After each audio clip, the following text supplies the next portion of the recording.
ಅಘನಾಶಿನಿ ವೇದಾವತಿ ನದಿ ಜೋಡಣೆ ವಿರೋಧಿಸಿ ಅರಣ್ಯ ಅತಿಕ್ರಮಣದಾರರ ವೇದಿಕೆ ವತಿಯಿಂದ ರವೀಂದ್ರ ನಾಯ್ಕ ನೇತೃತ್ವದಲ್ಲಿ ಬೃಹತ್ ಪಾದಯಾತ್ರೆ ನಡೆಯಿತು. ಬೆಳಗಿಯ ಶ್ರೀ ಮಾರುತಿ ದೇವಾಲಯದಲ್ಲಿ ವಿಶೇಷ ಪೂಜೆಯನ್ನು ಸಲ್ಲಿಸಿ ಮಾರಿಕಾಂಬಾ ದೇವಾಲಯದಿಂದ ಸಹಸ್ರಾರು ಸಂಖ್ಯೆಯಲ್ಲಿ ಸಾರ್ವಜನಿಕರು ಪಾದಯಾತ್ರೆಯಲ್ಲಿ ಪಾಲ್ಗೊಂಡು ಸಿದ್ದಾಪುರದ ನೆಹರು ಮೈದಾನ ತಲುಪಿದರು. ನೆಹರು ಮೈದಾನದಲ್ಲಿ ಯೋಜನೆ ವಿರೋಧಿಸಿ ಬೃಹತ್ ಸಭೆ ನಡೆಯಿತು. ಪಾದಯಾತ್ರೆಯ ನೇತೃತ್ವ ವಹಿಸಿದ ರವೀಂದ್ರ ನಾಯ್ಕರವರು ಏನೆಲ್ಲ ಮಾತನಾಡಿದರು ಅನ್ನೋದನ್ನು ಈ ವಿಡಿಯೋದಲ್ಲಿ ನೋಡೋಣ. ಇದು ಸುದ್ದಿ ಪ್ರತಿನಿಧಿ, ನಾನು ದಿವಾಕರ್ ನಾಯ್ಕ ಸಂಪಕಂಡ. ನಿರಂತರ ಸ್ಥಳೀಯ ಸುದ್ದಿಗಾಗಿ ನಮ್ಮ ಚಾನಲ್ ವೀಕ್ಷಿಸಿ. ಪಾದಯಾತ್ರೆಯಲ್ಲಿ ಸುಮಾರು 2,000-3,000 ಜನ ಪಾಲ್ಗೊಂಡರು. ನೆಹರು ಮೈದಾನದಲ್ಲಿ 6,000ಕ್ಕೂ ಹೆಚ್ಚು ಜನ ಪಾಲ್ಗೊಂಡು ಕಾರ್ಯಕ್ರಮವನ್ನು ಯಶಸ್ವಿಗೊಳಿಸಿದರು. ಸುಡುವ ಬಿಸಿಲಿನಲ್ಲಿಯೇ ಕುಳಿತು ಬೇಡಪ್ಪ ಬೇಡ, ನಮಗೆ ಈ ಯೋಚನೆ ಬೇಡ, ಜೀವವನ್ನಾದರೂ ಕೊಟ್ಟೆವು, ಆದರೆ ಡ್ಯಾಮ್ ಕಟ್ಟಲು ಬಿಡುವುದಿಲ್ಲ ಎಂದು ತಮ್ಮ ಅನಿಸಿಕೆಯನ್ನ ಹಂಚಿಕೊಂಡರು. ನಾನು ಮಾಡಲಿಕ್ಕೆ ಬದ್ಧ ಅಂತಾರೆ ಹೇಳಿದ್ರೆ ಧೂಳಿಪಟ ಹೋಗ್ತಾರೆ. ಅಷ್ಟರ ಮಟ್ಟಿಗೆ ನಮ್ಮ ಜನರು ಆಕ್ರೋಶ ಭರಿತರಾಗಿದ್ದಾರೆ. ಹೆದರುವಂತ ಅವಶ್ಯಕತೆ ಇಲ್ಲ ಸ್ನೇಹಿತರೆ, ಹೆದರುವ ಅವಶ್ಯಕತೆ ಇಲ್ಲ.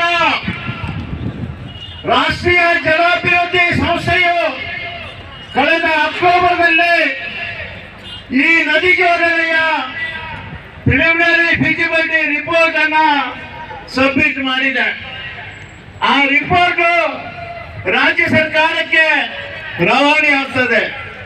ಮುಂದಿನ ದಿನಗಳಲ್ಲಿ ರಾಜ್ಯ ಸರ್ಕಾರದ ಯೋಜನೆಯಾಗಿ ಈ ಯೋಜನೆ ಆಗ್ಬೇಕಾಗ್ತದೆ.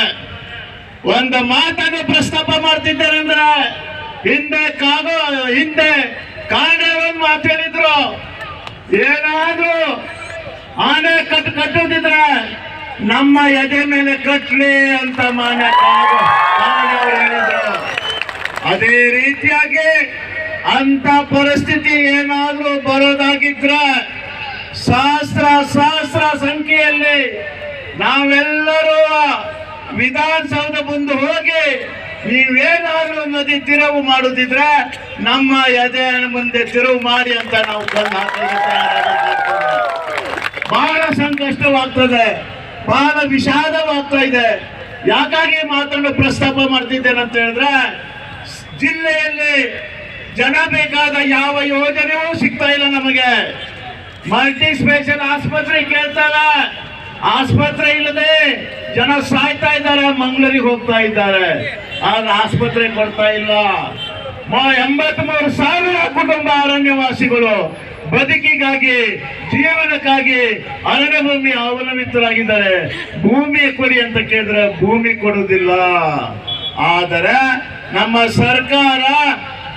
ಸರ್ಕಾರ ಉತ್ತರ ಕನ್ನಡ ಜಿಲ್ಲೆಯಲ್ಲಿ ದೇಶಕ್ಕೆ ಸ್ವಾತಂತ್ರ್ಯ ಸಿಕ್ಕ ನಂತರ 64,000 ಹೆಕ್ಟೇರ್ ಪ್ರದೇಶವನ್ನ ಯೋಜನೆ ಕೊಟ್ಟಿದೆ ಅರಣ್ಯ ಭೂಮಿ.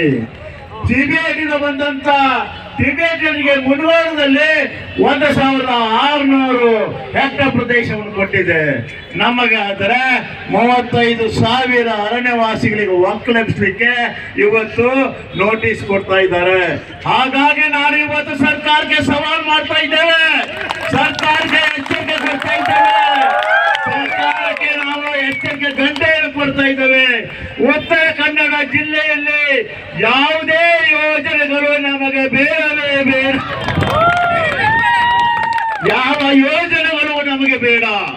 ನಮಗೆ ಯೋಜನೆಗೆ 64,000 ಹೆಕ್ಟೇರ್ ಪ್ರದೇಶ ಕೊಟ್ಟಿರೋದು ಸಾಕು. ನೀವು 80,000 ಅರಣ್ಯವಾಸಿಗಳಿಗೆ 53,000 ಎಕರೆಯನ್ನು ವಾಸ್ತವಿಕವಾಗಿ ಸಾಗುವಳಿ ಮಾಡುವಂತವರಿಗೆ ಭೂಮಿ ಹಕ್ಕನ್ನು ಕೊಡಿ ಅಂತ ನಾವು ಸರ್ಕಾರಕ್ಕೆ ಆಗ್ರಹ ಮಾಡ್ತಾ ಇದ್ದೇವೆ. ಇವತ್ತು ಸಹಸ್ರಾರು ಸಂಖ್ಯೆಯಲ್ಲಿ ಐತಿಹಾಸಿಕ ದಾಖಲಾದ ಕಾರ್ಯವು ಸಿದ್ದಾಪುರದಲ್ಲಿ ನಡೀತಾ ಇದೆ. ಐತಿಹಾಸಿಕ ಕಾರ್ಯ. ದೇಶದಲ್ಲಿ ಯಾವುದೇ ಒಂದು ಯೋಜನೆಗೆ ಒಂದು ದಿನದಲ್ಲಿ ಏಕಕಾಲದಲ್ಲಿ 25,000ಕ್ಕಿಂತ ಹೆಚ್ಚಿನ ಆಕ್ಷೇಪ ಪತ್ರ ದಾಖಲಿಸಿರುವುದು ದಾಖಲೆಯೇ ಇರಲಿಲ್ಲ. ಆ ದಾಖಲೆ ಇವತ್ತು ನಾವು ದಾಖಲೆ ಮಾಡ್ತಾ ಇದ್ದೇವೆ. ಅದರ ಜೊತೆಯಲ್ಲಿ ಮಾನ್ಯ ತಹಸೀಲ್ದಾರ್ ಅವರು ಸಾಹೇಬರು ಬಂದಿದ್ದಾರೆ.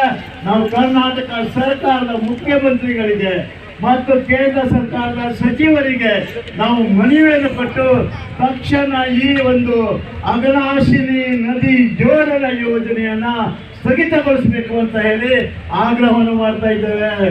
ಕಾನೂನು ಖ್ಯಾತ ನ್ಯಾಯವಾದಿಗಳು ಆಗಿರ್ತಕ್ಕಂಥ ರವೀಂದ್ರನಾಥ್ ನಾಯ್ಕರವರೇ, ವೇದಿಕೆಯ ಮೇಲೆ ಆಸೀನರಾದ ಎಲ್ಲ ಗಣ್ಯರೇ ಹಾಗೂ ಪಾದಯಾತ್ರೆಯ ಜೊತೆಗೆ ಇಲ್ಲಿ ಬಂದು ಸೇರಿರ್ತಕ್ಕಂತಹ ಎಲ್ಲ ಆತ್ಮೀಯ ಬಂಧು ಭಗಿನಿಯರೇ, ಬಂಧುಗಳೇ, ಉತ್ತರ ಕನ್ನಡ ಜಿಲ್ಲೆಯಲ್ಲಿ